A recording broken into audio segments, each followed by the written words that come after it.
Hello everybody and welcome back to a brand new Doctor Who YouTube video. So, I know I haven't been publishing as many videos recently, and as of recent weeks I haven't been sticking to a usual video schedule. However, I am back today and I thought I'd do another chapter of my fan series because I've been so excited to do this finale of my fan series for a while now. It is huge and it is explosive. This video is probably going to be around 20 minutes long, so feel free to, split this video into two or whatever. I don't really mind. Anyway, so this is going to be Blood of Silver Chapter 5. Now, if you haven't seen, you kind of need to have seen the two other stories in my fan series to understand this, because it's going to tie into the larger narrative of Season 1 of my fan series, involving a villain known as the Minister of War. So if you haven't watched those yet, go and check the rest of them out, Count Your Shadows and The Horror of Skaro, now. And yes, this is going to be the last chapter of The Blood of Silver, where we're finally going to get some answers as to what on earth is going on. The cliffhanger of the last episode, spoilers for Chapter 4 of Blood of Silver, is that everyone was essentially fine, and then a huge Cyberman army came flying out of this ship heading straight for the rings of Akaten, and the Doctor, Jo, and Elion, the Queen of Years, have got to stop them. So, stick around to the end to find out this insanely, weird and confusing, slightly, cliffhanger for the next story, and I hope you enjoy. And this is Blood of Silver, Chapter 5. Suddenly, a deep, booming noise sounded from above them. The floor, walls, and ceilings began to thrum. Paintings and ornaments could be heard falling off of their respective hooks in nearby rooms. Vials of chemicals smashed as they collided with the floor. Chemicals of all colours trickling along the gleaming tiles. Elion, eyes wide with panic, hurried to a nearby monitor, accessing a camera positioned outside, revealing an enormous ship. Opening on one side, it revealed mechanical humanoid figures, white light shining from their hands and chests. Each was formed of silver plates, light spilling from them due to Akaten's luminosity. "It's an army of Cybermen," the Doctor announced, his blue eyes glazed with worry and fear. "We will fight them," proclaimed Elion, placing one foot in front of another and standing up straighter. "For Akaten." "For Akaten," Jo continued. "For Akaten," the Doctor whispered softly. "I think we should head to the armory now, instead of standing in a circle." "Right," Elion announced, seeming like she'd just been taken out of a trance. "To the armory we shall go." The armory in Elion's residence was exactly what Jo thought an armory would look like. High-tech weapons of all kinds were displayed on endless shelves, a thin layer of dust coating them. There's really more guns in here than absolutely necessary," the Doctor spoke sternly. "Just a precaution," Elion replied curtly. "I barely get to use them." Relief flooded the Doctor's face, and he was equipped with a rifle of obsidian black. It was lined with intricated purple grooves that seemed to crackle and emanate electricity. Jo, equipped now with what looked like some sort of mace, gave the Doctor a disapproving frown. "I see the confusion, Jo. This will not kill the Cybermen. Underneath that metal they are humans nonetheless, and they have been saved from this fate before," the Doctor continued. "No, this, Jo, will just stun the Cybermen, temporarily paralyze them for as long as we need to get away." "I think we're all ready," announced Elion, who seemed to have equipped the entire armory onto herself. "I think the Cybermen were heading to the main asteroid Odros. I think we should go there." "Quite right," the Doctor murmured, evidently pondering over thoughts of his. Once the Doctor, Jo, and Elion had reached the steps into the garage, the Doctor glanced over at Jo and Elion. Staring distantly down into that endless void, he reminded, "Just remember, both of you, be careful. I don't know what's going to happen, but there are thousands of Cybermen out there. Are you ready to defeat them?" "We are," replied Elion, smiling at the Doctor. "Now let's go and save Akaten." They descended into the blackness below.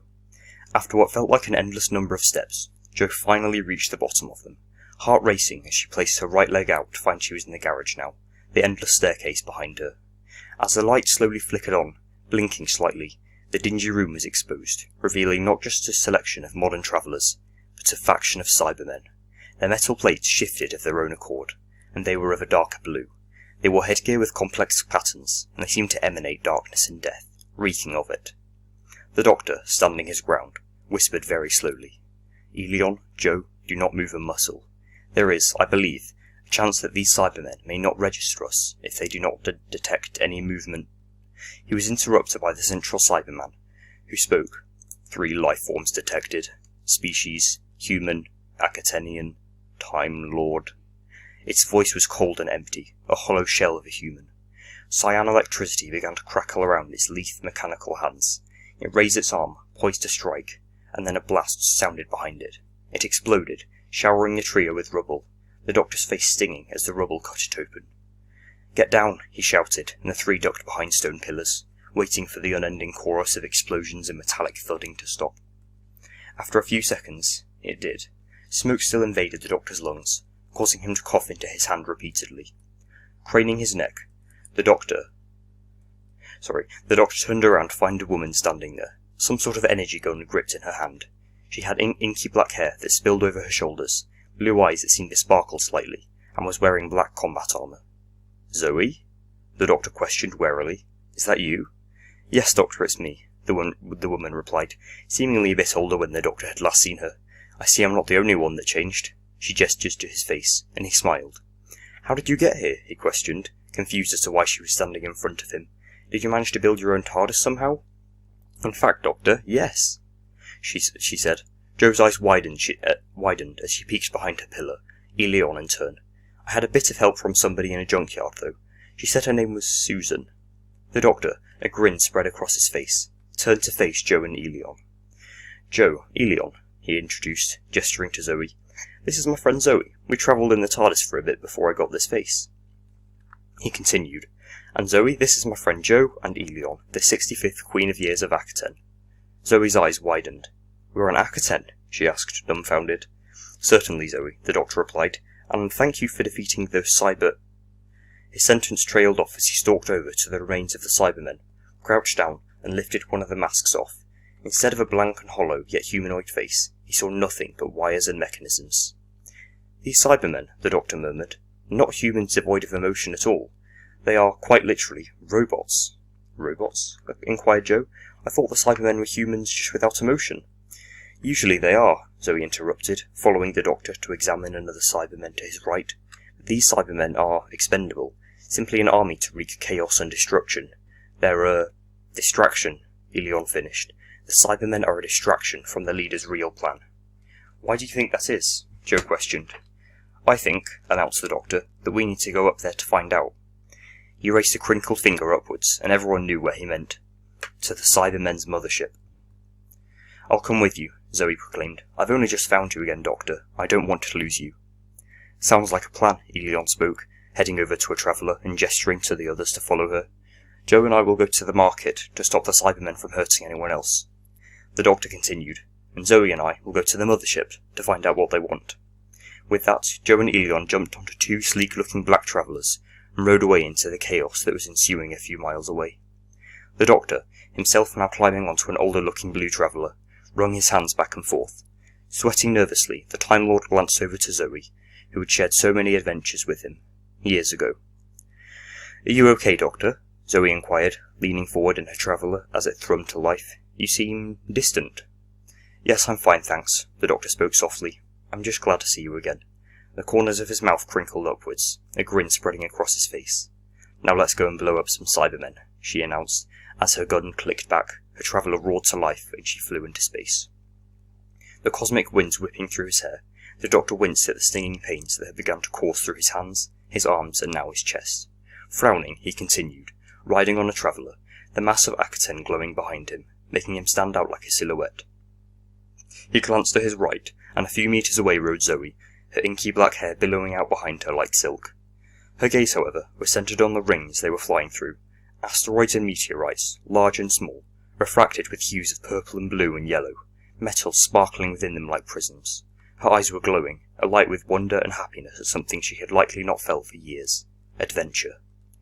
"Doctor!" shouted Joey, sounding like she was miles away. "Are you okay? You seem, I know I've been saying this a lot, but distant, distracted, like something is truly bothering you, and you just can't figure out what." "It's nothing," he replied, knuckles white on the leathery handles of his traveller. Zoe raised an eyebrow, her eyes watering, and replied, "Please, Doctor, I knew you for 3 years. You think I don't know when something's wrong? That clownish face may be gone."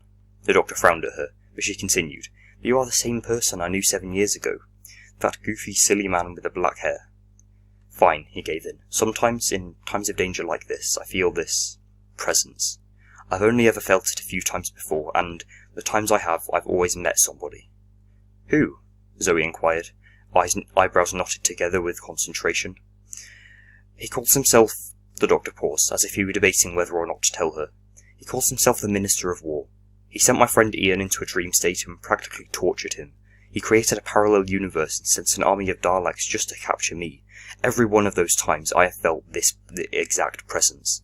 And I feel it now, he continued. So if we see him on the cybership, you need to run as fast as you can. Do you understand me? Zoe nodded quickly, a lump in her throat, and they rode on in silence for the rest of the journey.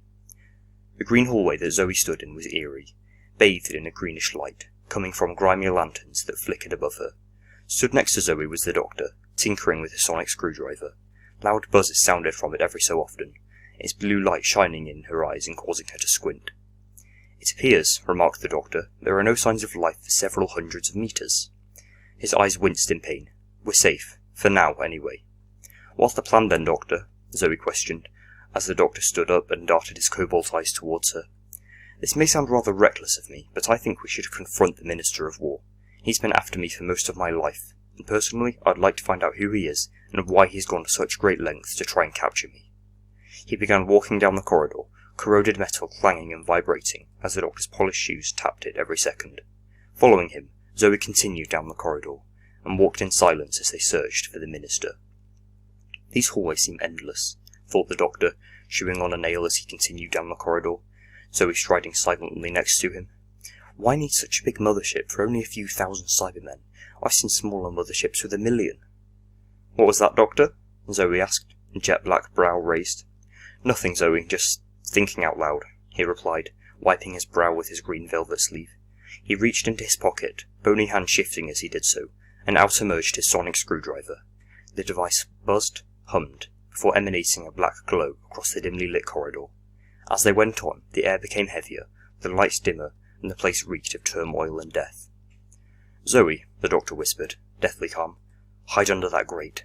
Now, he whispered, hands shuddering as he gestured to an area of holes in the floor. Rolling her emerald eyes, but obliging all the same, Zoe climbed into the floor, the space tight and the air reeking of metal and fumes, as she glanced at a now frightened doctor standing above her.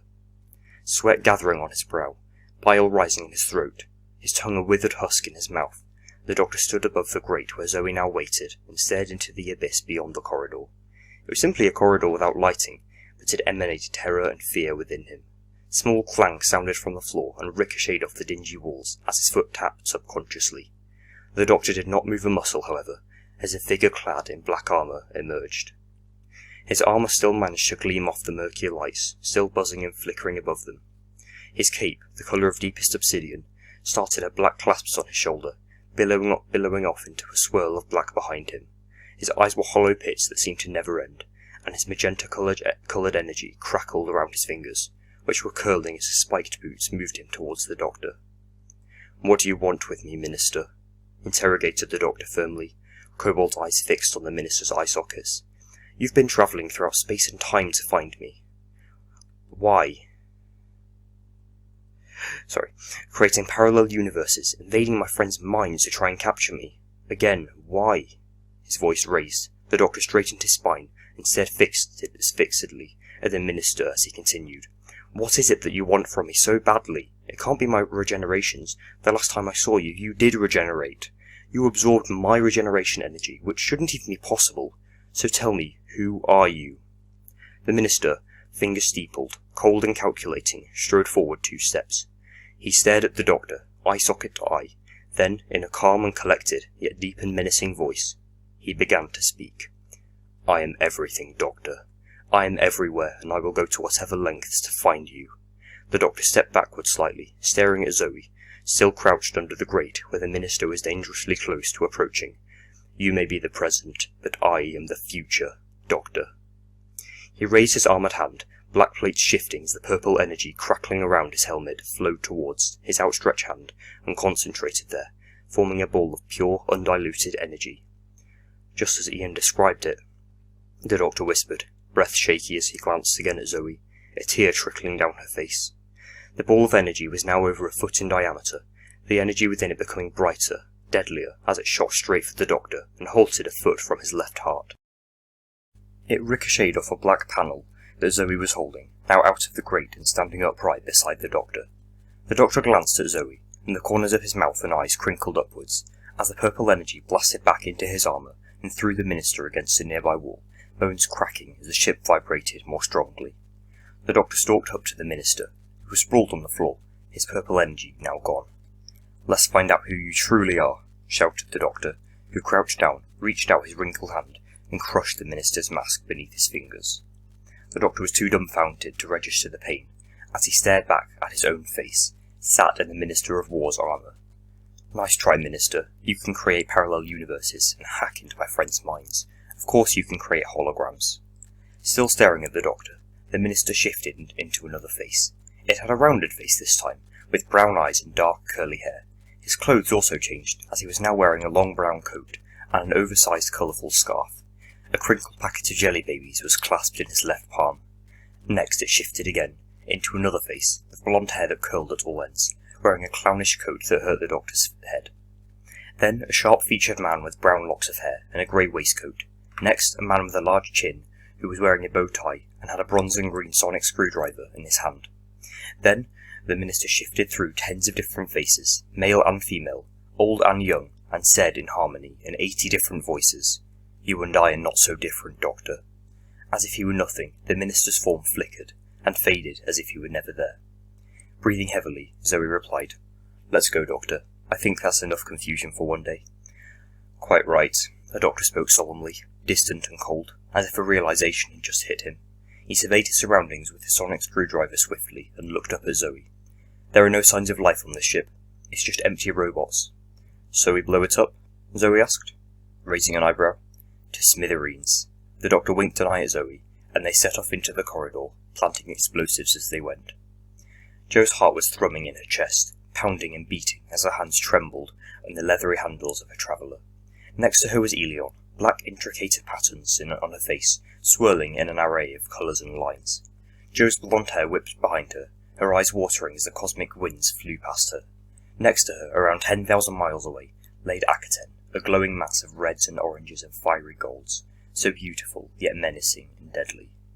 Once nearer to the asteroid, Elion and Jo leaped off their travellers, Jo's knees buckling as she thumped onto the dusty ground.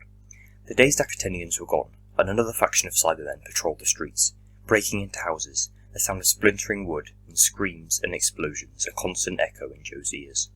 Craning her neck to her left, Jo could see a tear welling in Elion's fiery-coloured eyes as her home was destroyed, her people being massacred.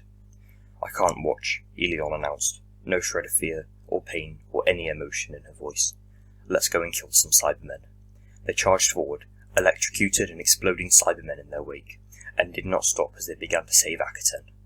5 minutes had passed, and Jo's arms were beginning to ache under the constant strain of her gold-coloured shield and electric spear that was glowing bronze and cobalt as she drove it through the chest of a nearby Cyberman, its light fading into nothing as Jo continued. Elion was beside her, a whirlwind of gold and silver and red, lethal and deadly, Cybermen dropping around her as she twirled her golden electric whip. "How many Cybermen?" Jo shouted to Elion, wiping droplets of sweat from her brow, clutching her burnt side where a Cyberman had attacked earlier. "I'd have to guess around 5,000. The population of Akaten, you see, is 1,206. Assuming there's around 50 of us fighting," she gestured over to the Akatenian warriors, who were wielding an assortment of swords, guns and spears, "then we will need to kill 100 Cybermen each.